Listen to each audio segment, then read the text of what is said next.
Pois bem, meus amigos, desde que saiu o relatório da Polícia Federal sobre o tal caso das joias do Bolsonaro, os jornalistas da velha mídia estão mais perdidos que filho de quenga em Dia dos Pais. Soltaram matéria sobre Bolsonaro comprando pão na padaria, indo na lotérica, Michele Bolsonaro gastando horrores na manicure, uma loucura. E no meio disso tudo, até o filho da Miriam Leitão, o seu Matheus Leitão, mas se obrigou a escrever um artigo que tá muito divertido e eu preciso analisar aqui junto com vocês.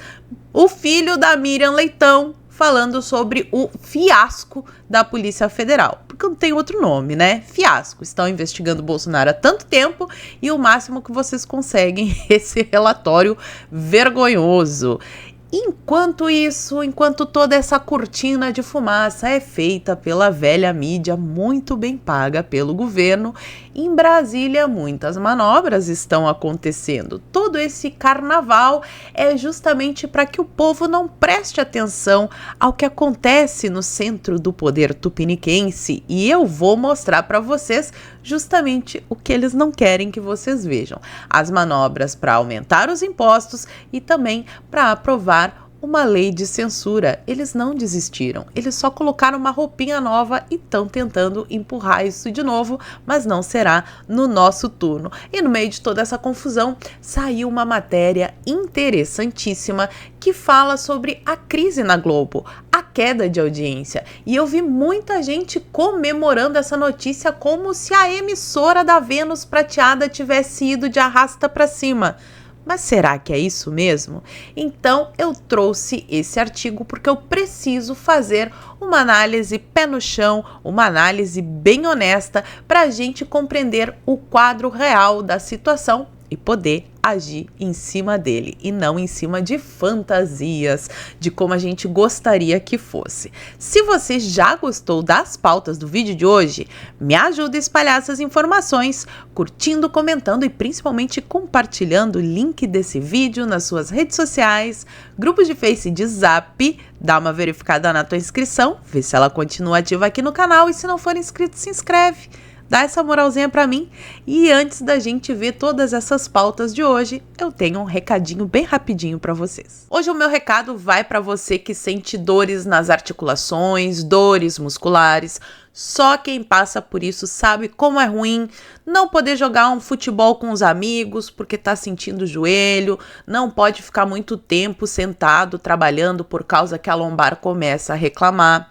E é por isso que eu trago essa dica especial, o NatoShark Dia e Noite, uma empresa com mais de 20 anos no mercado e com todos os laudos técnicos. NatoShark Dia e Noite é um suplemento 100% natural que vai te ajudar a ter mais saúde, disposição e não precisar mais passar por todos esses problemas. Então, se você tem problemas com artrite, artrose, osteoporose, lesão na cartilagem, lesão nas articulações, fraqueza e dores musculares, esse amigão aqui, ó, vai te ajudar muito. NatoShark Dia e Noite tem ação 24 horas por dia. De dia, ele vai trabalhar te ajudando aí no alívio das dores. E de noite, enquanto você descansa, ele vai atuar fazendo a regeneração das cartilagens e dos ossos. Também atua na musculatura. Então, eles estão com uma condição super especial para quem acompanha aqui o meu canal, um precinho super camarada e o melhor de tudo, parcelado em até 10 vezes. Basta você ligar para o telefone que está aparecendo aí na sua tela ou então clicar no link que eu vou deixar aqui na caixinha de informações e no primeiro comentário fixado que você já vai cair direto no WhatsApp da NatoShark e vai ter uma atendente te esperando para sanar todas as suas dúvidas. E vale lembrar, pessoal, que é muito difícil a gente que trabalha aqui com canal sobre notícias, canais conservadores, conseguir uma marca parceira. Então valorizem a Naturgy, porque ela é uma marca que, acima de tudo, valoriza o Brasil, valoriza os patriotas. Não perde tempo, corre, clica no link ou liga que eles estão te esperando. E é claro que eu vou começar por aquela parte que os poderosos em Brasília não querem que o povo fique sabendo de jeito nenhum. Acontece uma movimentação em Brasília, mais especificamente no Senado, do senhor Rodrigo Pacheco, Pachecão das massas. Ele dorme eternamente em berço esplêndido para umas questões, mas para outras ele é muito esperto.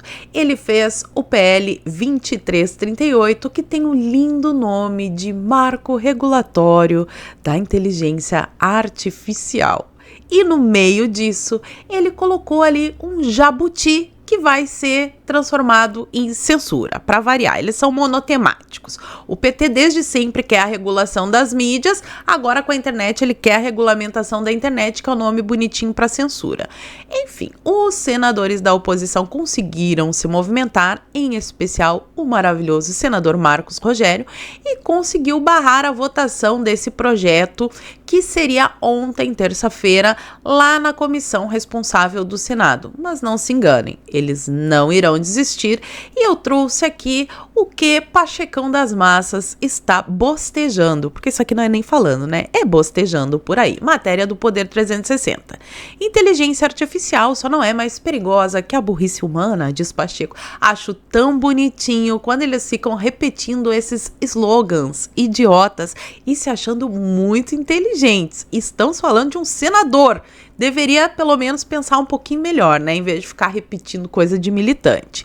O presidente do Senado afirmou que a aprovação do marco regulatório da tecnologia será prioridade na reta final antes do recesso. Realmente os brasileiros estão muito preocupados, oh meu Deus, eles nem dormem, preocupados com a inteligência artificial. Vamos à declaração inteira.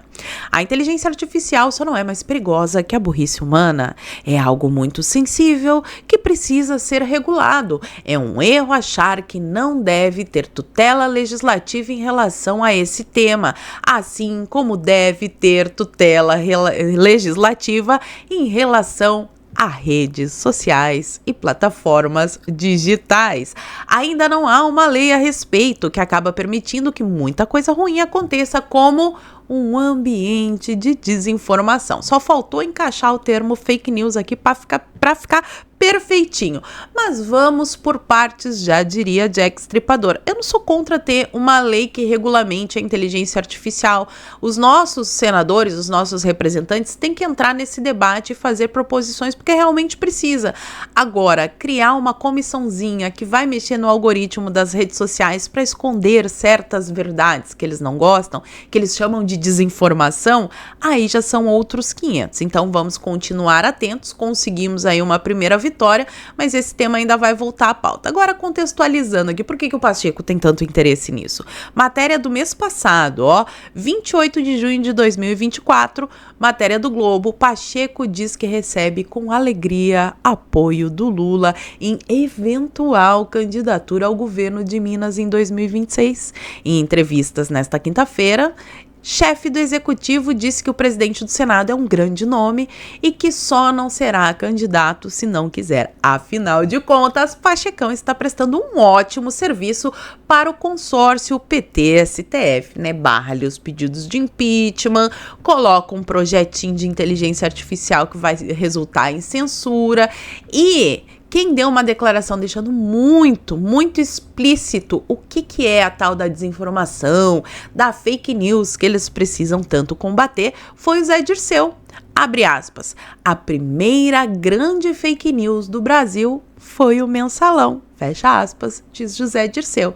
Todas aquelas malas de dinheiro, dinheiro na cueca, dinheiro no fiofó de parlamentar, tudo foi uma ilusão. Tudo é uma fake news. E é justamente isso que eles querem combater. Ou seja, o que a gente vem falando aqui há muito tempo, as verdades inconvenientes. Porque se não fosse verdade, eles não ficariam tão incomodados. Passemos aqui para mais algumas manobras que acontecem. PT defende aumento de IPTU e ISS para cadeias de lojas, redes e bancos. Cartilha lista uma série de recomendações aos candidatos do partido que disputarão as eleições de outubro. Bom, disso daqui eu quero fazer uma reflexão interessante com vocês, porque eu fiz uma pergunta lá no meu Twitter que teve gente que deu bote com bumbum. Oh, meu Deus, ela está criticando o CPEC. Não, eu só gostaria de saber quando é que sai o caderno de teses, quando é que sai uma orientação, porque vamos pegar aqui o exemplo do PT. Embora eu não concorde ou seja contra o aumento de impostos, existe aí uma parcela da sociedade que acha bonito comunismo, socialismo e que quer votar num prefeito comunista socialista para sua cidade. O PT organizou e colocou ali na cartilha as recomendações que tem para o prefeito, que daí a galera da esquerda vai votar naquele prefeito e vai saber o que cobrar. E a galera da direita? Vai poder cobrar o quê? Qual é a diretriz que a gente tem? Quais são os documentos que embasam essa direita conservadora? A gente precisa de produção de documentos, de pessoas que pensem em diretrizes. Eu não estou falando aqui que a gente tem que ser um bloco único, que todo mundo tem que dizer a mesma coisa. Mas existem alguns pontos que são inegociáveis. Para o PT, por exemplo, o aumento de imposto é inegociável. Eles querem aumentar os impostos, porque isso é uma das metas que está lá no Manifesto Comunista, né? O aumento progressivo da taxa de impostos. Isso diminui a propriedade privada. E esses são os objetivos da esquerda. E a direita? Quando é que vai começar a se organizar? Seria ou não seria interessante ter documentos, um caderno de teses do CPEC, que resumisse ali, por exemplo, o que o Felipe Barros falou, o que a Cíntia Chagas, teve tantas palestras legais que mereciam uma documentação. Vocês concordam ou discordam de mim? Deixa para mim aqui nos comentários. E ainda sobre reforma tributária, temos aqui: governo admite que carne deve ficar fora da cesta básica. A avaliação é que pressão da bancada ruralista não será suficiente para mudar o que foi negociado antes do projeto apresentado. Ou seja, o pobre vai ter menos acesso a tal picanha que o Lula prometeu na eleição. E aqui, de novo, né? Eu gostaria de ver mais material sendo produzido pelos nossos parlamentares falando sobre esse assunto e falando do grande problema de saúde que é as pessoas não terem uma quantidade suficiente de proteína para se alimentar. Seria maravilhoso ver os nossos deputados bombardeando as redes sociais de informação sobre isso. Infelizmente não é o que estamos vendo. E o Uber, presta atenção aí você que é meu amigo, que é Uber, povão, né? O motorista de Uber não é um rico, não é um milionário, que o Lula prometia taxar os ricos, os milionários. Essa foi a expectativa. A realidade, taxar as blogueiras da Shein e os motoristas de Uber. Regulamentação da reforma tributária pode passar a taxar motoristas de aplicativo hoje isentos. O artigo 21 do projeto enquadra os motoristas como contribuintes de 2 novos tributos, o IBS e o CBS, o que resultará em uma tributação de 26,5% para com motoristas de aplicativo, de acordo com alíquotas estimadas até agora pelo governo.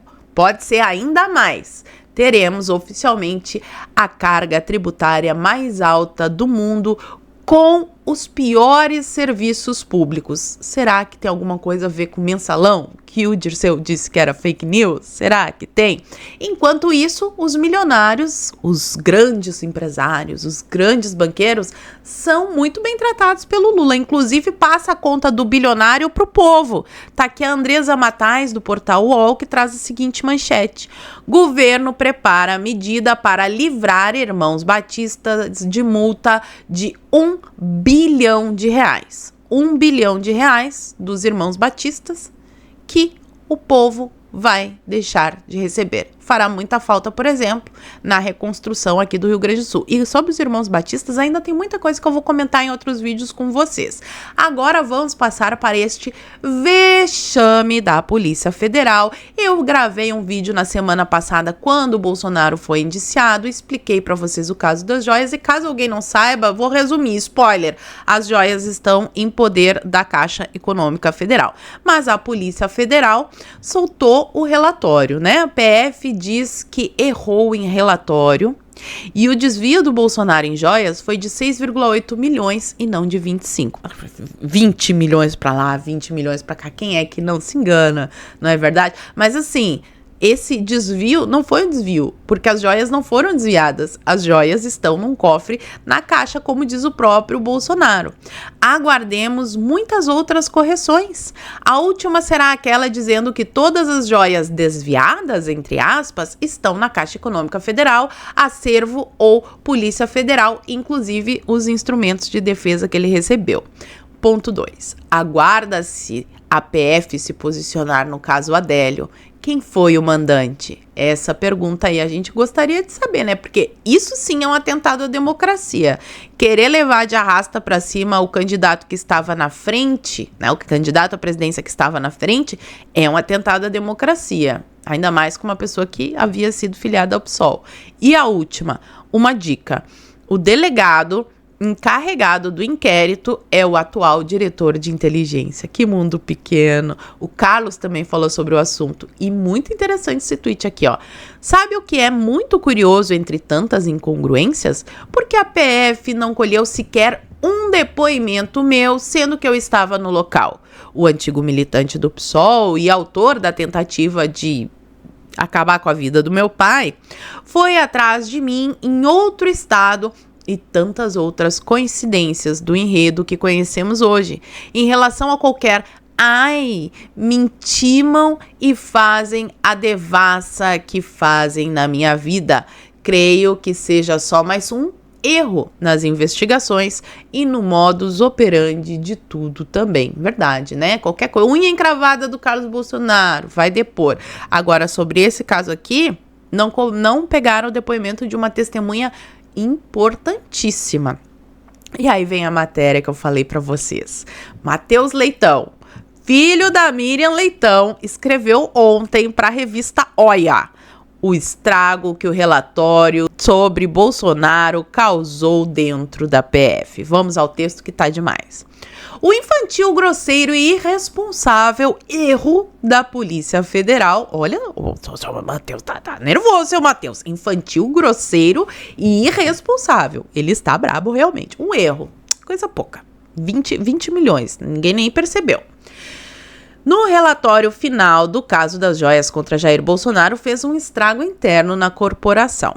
Segundo a coluna apurou, houve até suspeita entre grupos da PF de que o erro foi deliberado para ajudar o ex-presidente. Ai, meu Deus, a criatividade dos jornalistas da velha mídia é muito boa. A Polícia Federal errou para beneficiar o Bolsonaro. Muito boa. Conta outra aí, seu Matheus. Fato é que o relatório final foi construído por meses. Então dá para chamar assim de um erro. Policiais federais que ganham um excelente salário, trabalhando por meses, errinho de 20 milhões. A equipe teve todo o tempo do mundo para a construção do texto e a checagem das informações. Mas o que aconteceu? O que aconteceu, Matheus Leitão? Diga para nós. O relatório final afirmava que as joias e presentes desviados entre aspas, né? Desviados valiam mais de 25 milhões. Poucas horas depois, o valor foi corrigido e informação enviada à imprensa era, na verdade, cerca de 7 milhões. Arredondando para cima e muito para cima, e o Bolsonaro não pegou esse dinheiro. O líder da extrema-direita, o seu Matheus, vou dar uma dica pro senhor, extrema-direita quando é da política não tem hífen, tá? Imediatamente aproveitou a oportunidade e escreveu em sua conta no X, o tweet que a gente leu, né? Um vexame para a PF que ajudou justamente a narrativa do principal acusado, a de perseguição política. E sendo que não é perseguição política, jamais seria perseguição política, um erro de 20 milhões, um negócio de umas joias que nem estão com Bolsonaro, e é coisa de baleia, e é Bolsonaro na padaria, é Bolsonaro na lotérica, é Michele na manicure, os gastos aumentam. Isso não é perseguição, tá, pessoal? Só a impressão, isso daí, um errinho, vamos adiante. Finalmente chegamos nessa matéria aqui, porque eu vi muita gente compartilhando isso nas redes sociais, comentando, soltando rojões, e assim, é claro que a gente tem que comemorar. há sim uma queda na audiência da Globo, mas ainda assim a gente precisa olhar para a realidade. Vamos aos números. Globo News tem menos de 1 ponto de Ibope, Fantástico também vive crise. Canal de notícias da Globo enfrenta crise sem precedentes em meio a uma tendência de consumidores de TV por assinatura de abandonarem o serviço. Não é porque eles fazem um péssimo jornalismo, é porque o pessoal não está mais fazendo TV por assinatura. A média de desempenho do canal, aqui eles estão falando do Globo News, que é o menor público ali da Globo, né? Eles têm mais público, obviamente, no sinal aberto. Em 24 horas, caiu de 0,13 em maio para 0,8 em junho. Ótimo, vamos comemorar. Para dimensionar a crise, vale destacar que cada 1 ponto do Ibope, essa que é a informação que eu quero que vocês guardem, ó, 1 ponto do Ibope representa cerca de 268 mil domicílios com TV. Ou seja, o canal de notícias atingiu uma média diária de 21.447 das residências brasileiras no mês passado. E aí, pessoal, eles falam agora sobre o Fantástico. E aí que a coisa começa a ficar mais, assim, robusta para a gente fazer uma análise. Os canais de TV aberta não estão fora de perigo. No último domingo, 7 de julho, o Fantástico da TV Globo registrou um recorde negativo no ano. Números do Cantar Ibope obtidos pelo Notícias da TV apontam que o jornalístico ficou com uma média de 14,4 pontos na grade. São Paulo, 2,1 ponto abaixo da semana anterior. 14,4 vezes 268 mil. Até vou fazer o cálculo rapidinho aqui para vocês. Espera aí só um pouquinho. Dá quase 4 milhões, pessoal. Quase 4 milhões de pessoas é um fracasso para o Fantástico. Dá mais especificamente 3.859.200 pessoas assistindo o Fantástico. Esse é o fracasso. Nem a melhor das lives da direita tem esse alcance de 3 milhões e meio, mais de 3 milhões e meio de pessoas assistindo a uma live da direita. Vamos pegar aqui um outro, ó, o Jornal Nacional, que todo mundo fala que a Globo morreu, lá. Jornal Nacional tem recorde negativo de audiência na segunda. Essa matéria aqui é de outubro de 2023. Os dados do Cantar Ibope apontam que o Jornal Nacional marcou 24,3 pontos na Grande São Paulo. São 6 milhões de visualizações ao vivo, enquanto o programa está sendo 6 milhões, arredondando, de pessoas só na Grande São Paulo assistindo ao Jornal Nacional. Olha, nem o maior canal da direita consegue ter um alcance desse em live ou em vídeo. E é por isso que eu falo para vocês. Vocês aqui são uma audiência selecionada, que vai atrás da informação, mas a gente não pode dizer que ninguém assiste a Globo, que o jornalismo da Globo não interessa, e é por isso que é tão importante esse trabalho que a gente faz de formiguinha, de espalhar informação. Eu faço vídeos, vocês compartilham, fazem posts nas redes sociais, e aos poucos a gente consegue reverter este quadro, mas dizer que a Globo está morta é coisa de quem não enxerga a realidade. Infelizmente, eu gostaria que fosse, mas infelizmente, assim, uma audiência de 6 milhões, a gente não pode dizer que é péssima, né? O que vocês acham? Por exemplo, vocês já foram influenciados pela Globo?